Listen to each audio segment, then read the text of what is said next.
because you have to speak on behalf. Not everybody has that microphone in front of their face. And I think as women in sports, we can represent so many different groups, right? Yeah, so it goes both ways. It goes both ways. I think at times because we're athletes, because we're asked questions, we have microphones in front of our face, we're on national television, it's a responsibility you kind of have to take. She was asked, how did you stand up for women everywhere?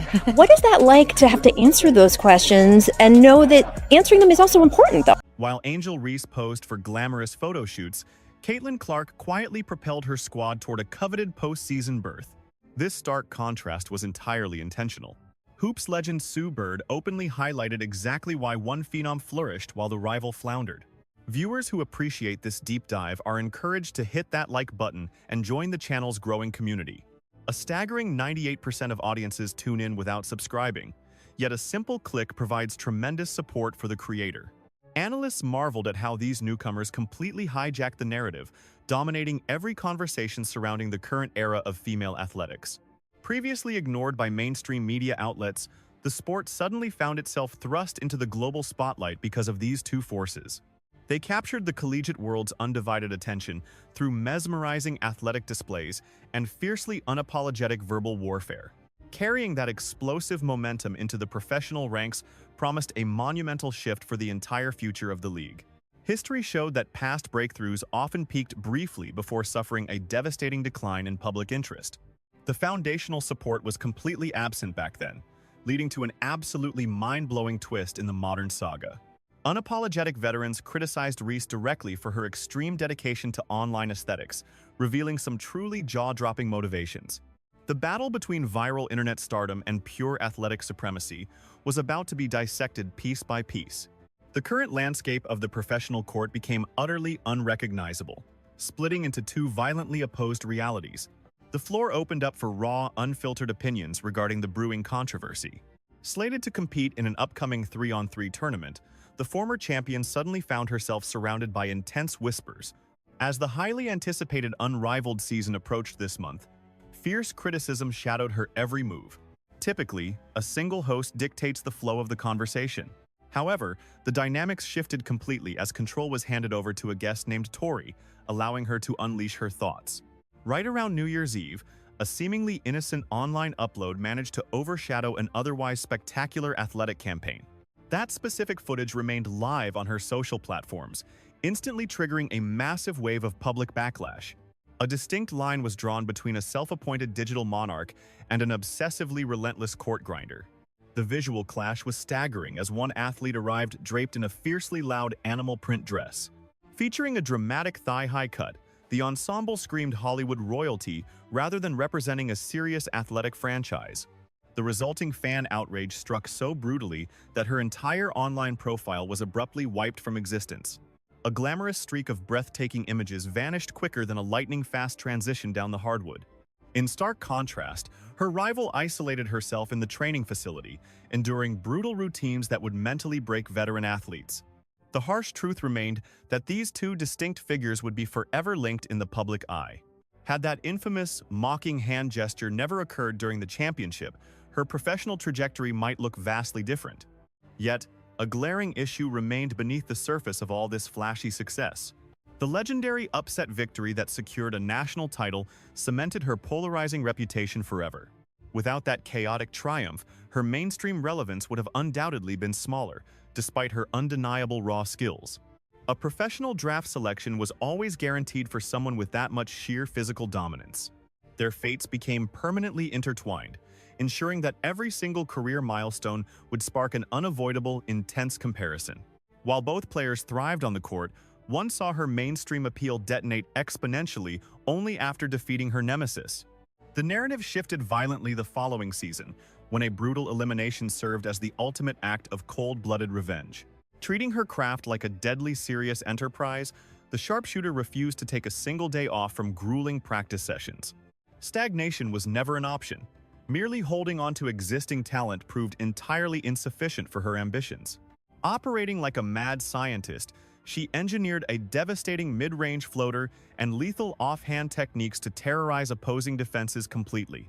Such unyielding commitment served as the definitive line dividing decent players from absolute immortals. While one debated over photo filters, the other methodically dragged her franchise straight into an elusive postseason appearance. One became ensnared in endless online theatricality, while the other relentlessly stacked up triumphant victories alongside her squad. Escaping mediocrity demanded torturous drills designed to forge an unbreakable mental armor against immense, suffocating clutch pressure. Previously, the industry lacked the fundamental vision necessary to sustain that kind of explosive, world-altering momentum. The current era felt completely unprecedented. Observers noted that society was finally absorbing the lessons left behind by the legendary 99er women's soccer squad. For basketball purists, the undeniable spark was always that 1996 Atlanta roster, the very pioneers who ultimately ignited the Women's Professional League. The journey inevitably featured extreme triumphs alongside devastating lows. Yet, those brutal growing pains taught a crucial lesson. The relentless drive forward could never falter. Whenever discussions shifted toward the stark reality of baseline paychecks, the figures hovered around a mere $124,000. In staggering contrast, the Men's Association casually boasted averages exceeding $10 million. Fans agonized over stars fleeing to foreign soil for survival, a dark reality haunting many beyond just Reese or Griner. Countless competitors were continuously forced into international exile over the decades. Chasing overseas paychecks became an absolute necessity, simply because domestic wages fell disastrously short of providing a sustainable foundation. Viewing the brutal financial landscape from that angle, the desperate scramble to secure additional revenue streams by competing in a 3-on-3 Miami tournament for several months made perfect sense, especially with whispers of doubling their regular earnings. Meanwhile, observers watched Clark prepare for absolute combat, treating the hardwood like a literal battlefield. The prodigy maintained a lethal focus, fiercely determined to elevate her mastery to unprecedented heights. Critics pointed out a glaring contrast. While Reese allegedly obsessed over glamorous camera flashes, Clark bled on the court, aggressively carving out a legendary legacy within the professional ranks. The dichotomy was blinding. One hunted for digital validation, while the other relentlessly pursued championships, a reality audiences instantly recognized. Suddenly, Sue Bird shattered the noise. She entered the fray with explosive commentary, ruthlessly dismantling the rivalry between the two stars without hesitation. The veteran icon championed the rookie's obsessive work ethic, deeply admiring how she bled in the dark, pouring countless unseen hours into empty gymnasiums. She highlighted that exact brutal commitment as the ultimate dividing line, separating true legends from fleeting mediocrity.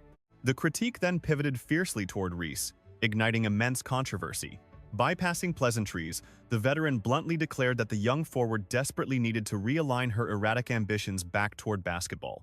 The ultimate mic drop arrived when she weaponized LeBron James's legacy to hammer her point. Despite astronomical celebrity and endless corporate empires, the king ruthlessly maintained his training rituals. It served as a blistering warning to Reese about the steep price of eternal greatness. The narrative turned explosive when the retired champion finally unleashed a devastating reality check. She warned that the moment an athlete's digital persona eclipses their hardwood performance, blindingly bright warning sirens should immediately start wailing. The veteran effectively condemned the forward for prioritizing digital vanity over athletic dominance. The underlying translation was piercingly sharp. Virtual applause would never genuinely secure a championship trophy. The plot thickened significantly, proving this critique extended far beyond the boundaries of mandatory practices. Evidence showed the sharpshooter balancing exhausting philanthropic efforts and fan engagement, all while fiercely guarding her athletic development as the supreme, undisputed focal point. Conversely, her rival remained tangled in venomous social media squabbles, continuously airing loud grievances regarding her financial compensation. The pioneer remained unamused, broadcasting her utter disappointment. Yet, her fiery sermon was far from over. Deeply fearful for the association's destiny, she fiercely reiterated that genuine triumph on the court could never be calculated by hollow digital metrics or trending hashtags. True glory demanded bleeding for the craft, relentlessly grinding through the shadows every single dawn. Crucially, this wasn't merely a bitter veteran lobbing venomous insults from afar. It was a desperate attempt to shepherd the new generation.